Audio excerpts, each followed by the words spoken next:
देवशयनी आषाढी एकादशी म्हणजे आपल्या सर्व एकादशींमधली सर्वात मोठी एकादश, सर्वांचा उपवास.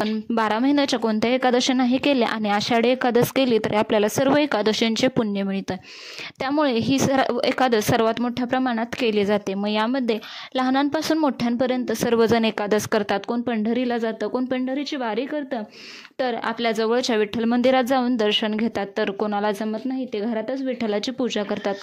मग यामध्ये प्रत्येकजण उपवास करतं. मला हा जणू सणच. सर्वजण आनंदाने आषाढी एकादशी साजरी करतात. म्हणजेच उपवास करणे, देवाला जाणे असेल हे सर्व करतात. त्याचबरोबर लहान मुलांचाही त्यामध्ये सहभाग असतो. मग ते असतील त्यामध्ये लहान मुलांच्या ती दिंडी, छोटी छोटी विठ्ठल रुक्मिणीची रूप घेतलेली ती लहान मुले खूप छान असताना आषाढीमध्ये असे काही असतात की त्यांना आजारपणामुळे किंवा बाकीच्या अदर इश्यूजमुळे किंवा प्रेग्नंट लेडी असतील तर उपवास करणं पॉसिबल नसतं. मग यामध्ये ज्यांचा उपवास नाही आहे त्यांनी कोणते पदार्थ किंवा कोणती फळे असतील तर या दिवशी खाऊ नये याबद्दलचा व्हिडिओ आहे. तर व्हिडिओ संपूर्ण आवर्जून पहा.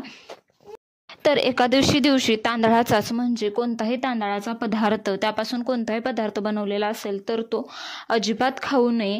म्हणजे भात असेल, भाताचे वेगवेगळे प्रकार असतील किंवा तांदळापासून कोणताही पदार्थ बनवलेला असेल तर तो एकादशी दिवशी आवर्जून टाळावा, तो खाऊ नये.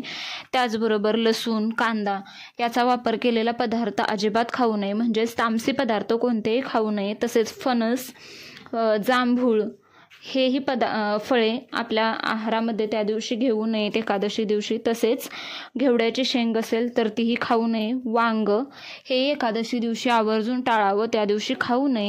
तांदूळ आणि मसूर डाळ हेही आपल्या एकादशी दिवशी आहारामध्ये आणू नये. तसेच एक महत्त्वाची गोष्ट म्हणजे त्या दिवशी तुळशीला पाणी घालू नये, कारण तुळशीचाही त्या दिवशी निर्जली उपवास असतो. ह्या गोष्टी एकादशी दिवशी तुम्ही आवर्जून टाळा. आणि व्हिडिओ आवडला तर प्लीज व्हिडिओला लाईक, शेअर अँड सबस्क्राईब करा. तसेच व्हिडिओ संपूर्ण पाहिल्याबद्दल धन्यवाद. श्री स्वामी समर्थ.